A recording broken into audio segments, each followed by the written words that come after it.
say guys for the people, nhasi tiri kuno kususwe kwaMutoko.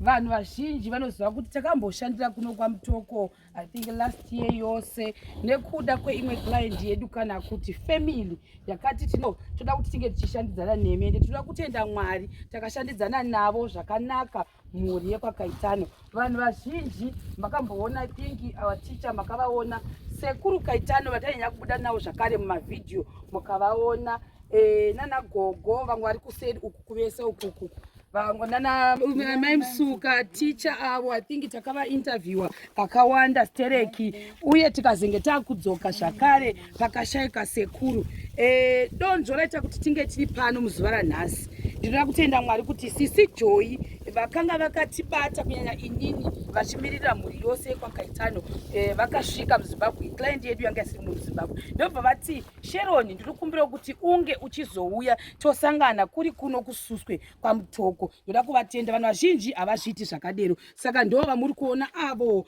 vanhu vazhinji pavaiti ndiani ari kuwakachechi ndiani ari kuwakachechi ko vana vacho ndevapi ndevapi ndo I think ndo vamwe vamuri kuona apo vachazozviintrodusa zvakare kuti uyu ndiani uyu ndiani asi sister Joyce ndo vakanga vari palead member yechifamily vachishanda nesu tikashanda navo zvakanaka. Muzuva ranhasi vakati ndinoda kuti udzoke zvakare tichionana face to face asi vachinyanya kuuya kuzochiti vachionawo pakaradzikwa mai vavo. Munguva yeCovid hakuna munhu wese asingazvizivi kuti vanhu vazhinji vakarasikirwa neupenyu hwavo uyezve vakanga vari kunze kwenyika havana kunge vachikwanisa kuuya kuti vachizenge vachichemana kana kuti vachibata pamwe chete kuradzika hama dzavo. Ndizvo zvakaitika mumhuri ino. It's very unfortunate because vakangota zvokungoona pamapicture kuti mai vedu vava wese iko zvinezvi mai vedu vazoshayika kusvika gore rino na2024 havana kukwanisa kunge vachiuya saka pavauya pano vakachiregai uchiuyawo tichibatira pamwe chete because nefamily yedu makaoneka muchishanda zvakanaka. Thank you so much. Saka tichiri ipapo pane zvinhu zvatoda kuti tiite take note. Tinavo vanenge vachiona vanogona kuti ibira here kana kuti chii harisi bira hakusi kupira kana kuti kudii saka tangotingoita emphasize ipapo tiri kuti zvakare vana vazhinji I think manzwa kuti vanga vari kumhiri kwemakungwa kuuya kuzoona amai vavo ndo vamuri kuona pakagadzirwa mafoto avo amuri kuona ava in memory of Sister Mary Cole ni Kaitano. I think muri kuchechi makaona maposta mazhinji ataitsanangura sekuru vachiri vapenyu zvakare vachitsanangura donzvo ranga riripo kana kuti wish yakanga yasiwa yaitwa netsamba yakanyogwa naSister Mary Cole ni Kaitano. Saka ndo zviri kuzadzikiswa nevana vacho muzuva ranhasi. Right. Sekutaurwa kwazviri kuitwa ndo donzo rasisi wangu aida kunamata vaida zvechikoro vaida zvakawanda zvedevelopment zvese vaingoda zvakanaka zvega zvega zvoti vaitwa katokanya vainzwa kubatikana chaiko sisi umunhu akagona kurera mhuri yake ameno ndikati unfortunately tavakapiwa wanasikana wega wega kana one boy vasikana vari vatanhatu asi wese asina digiri hapana wese vakadzidza vakamaneja kudzidza vaitonzi vakachampiona hanzi kudza vana nokuchengeta vana vakatopiwa wasite certificate what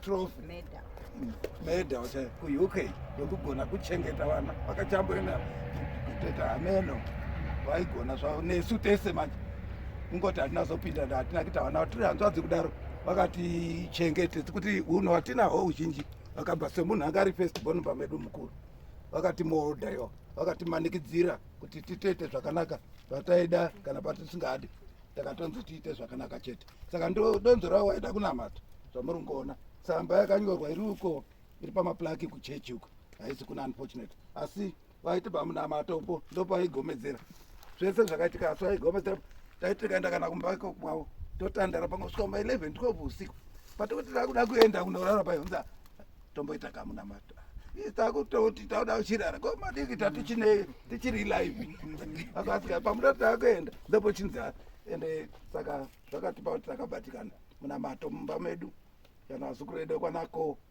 vanobatikana nawo zvekuti unotibatsira. Right.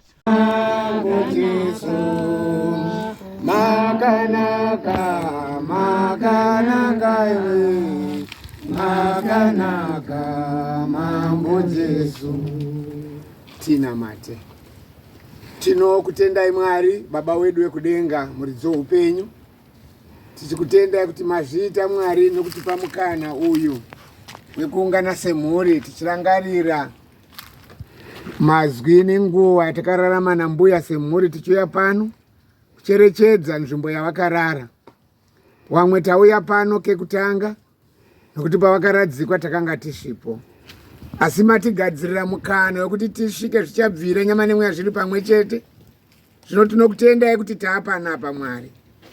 Mimi mufambi nomufambisi wewanhu makafamba novana wenyu kubva kunyika mukanza mukavatungamirira kudzamarira kusvika panapa, kuti iri zuva iri Mwari nechichitiko zvigobudirira imuri pakati pedu. Takuonai Mwari nokuti hapana pamatisiya tichifamba tega. Naizvozvo tichindori pano mukukurukura kwenyasha dzenyu. Dai menge musina kutendera yenyu tingadai tichiri pano. Takukukumbirai Mwari kuti iro ribasa wana wenyu tichindori pamwe hatisati tapedza mukufara nokurangarira iri zuva iri rokuungana tichiita rimemba ambuya nokupamusana pemabasa makuru avakaita. Mamwe acho taakuanongedza, mamwe acho tiri kutaura nezvavo. Tibatsirei Mwari semhuri kuti tirambe tiri vamwe mukurarama kwedu kudzamara Kristu mutidzoka kuzotitora. Chiwai nesu nyangwe nepatichabva panzvimbo ino mugoropafadza nzvimbo ino Mwari, nepatichafamba kudzokera kumba chikombero chenyasha chigotifudza nokutitungamirira dzamara tapararana umwe achienda kunzvimbo yekwake. Tinokutendai, tinokurumbidzai. Nyasha norugare zvirambe zviri pakati pedu muzita raBaba, reMwanakomana neremweya unoera. Amen. Kutenda vanhu vese, ana sekuru, ana ambuya, vanhu vekuchechi, mufundisi nevese vakabata basa guru. Isusu tisingakwanisi kuuya, amai vakafa nguva yeCovid. Kana wanga usitori munyika imomo, even kana dai wanga uri munyika imomo, kufamba kwainetsa. Waingoti ukati ukwire ndege uende, wainosvikoiswa muquarantine 14 days. Saka zvakatinetsa kuti tiuye. Asi kuna vanhu vakabata basa guru, ana Sisi, Mai Musuka, Mai Chido, Mai Kudzi nevarume vavo vakabatana pamwe chete nana sekuru nana mbuya nemamembers ekuchechi, hama dzese. Izvozvo zvakatirerukirawo kuti tisipo asi vanhu vachironga zvinhu zvichifamba. Saka tinokutendai zvikuru. Tokumbira kuti vanhu vaise maoko nebasa guru rakaitwa isu tisipo. Chimbo ichocho chekuti hozana ichocho yanditika torega hedu kusuruvara, tojaivha zvedu tichitamba kuitira kuti kukudza musiki wedu. Ndiani anenzwi anogona kushaura zvakanaka, asina madiscord, asina chikosoro. Tinotenda hozana. Hozana. Hozana.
So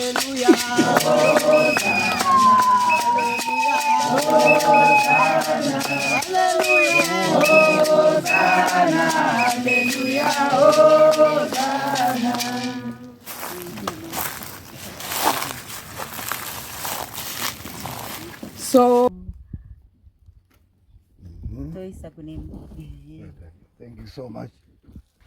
Kuzoziva munhu wese uko, but I know most of the people. Panenge ndajomba ndinobatsirwa navo. Ndinoda kufara zvikuru sokutaura kwaita sisa. Ndakashanda navo shuwa ndiwo vakavaka chechi in short. Tinoatenda zvikuru vachiuya kudai tonzwa kuremererwa. She is just as much of part of our family. Wataura kwakaitana iwa. Vakanganwa kutaura.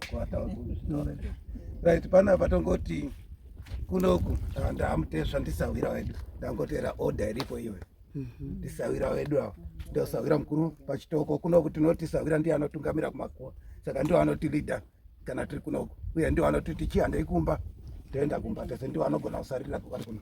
Right, next to me kuna sekuru Manu Beta known as Dibango.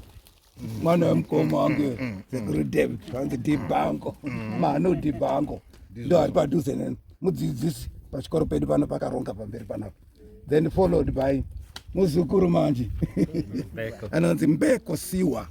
He's staying in the UK. Saka angosvikawo manje ndo vamwe ari kuda kuona vanga vasina kuona zvese izvi tichibva taenda sister Joyo next to Mbeko ndo amai waMbeko wacho ndiye mukomana yeyu tichienda right padhuze paseri pasister Joy ndimufundisi wedu watinofundisi Chirauro ndo ari kutifudza kunoku mufudzi wehwai dzedu kunoku. Toenda pana mai Musuka, mai Dr. Musuka mudzimai waMusuka vana vamaiko iwawa vakaigwa panapa. Vari apo ndi mai Papaya vese ivava vana vamaiko, then followed by pasera mai Chinamasa. Hallelujah. Kushanda navo muna muZimbabwe vari kubata basa rakaoma.